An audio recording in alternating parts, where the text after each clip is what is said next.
Hi, how can Samsung beat Apple in the mobile arena? This is an important question to answer not just for Samsung, but also for every mobile handset players out there. Understanding the answer to this can help your brand get an edge in the market. Okay, so some would say that Samsung might already have won. After all, it has the larger market share in terms of handsets, right? But Apple, of course, still has the lion's share of the profits in the handset market. How is this possible?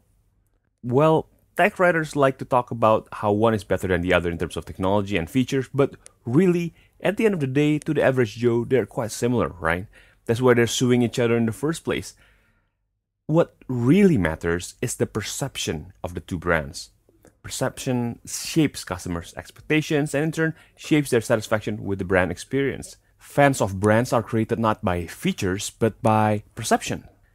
So, what is it that Apple has been doing that Samsung hasn't? And more importantly, what can mobile brands do to catch up to and perhaps even surpass Apple?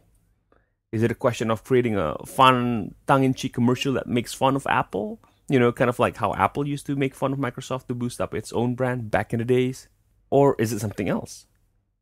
In this report briefing, you'll get to take a look at just how exactly are the two brands different, what works and what doesn't work for a mobile brand in challenging the king of the hill, and here's the kicker, who you need to focus on to help you leapfrog to the front of the race. So make sure you get your hands on this briefing and also on the other handset report briefings in the series. The report briefing is written by the same team that's brought you the annual Mobile Youth Report, the report that since 2001, top brands in mobile go to if they want to get the latest, most relevant insights on youth. Get your copy today.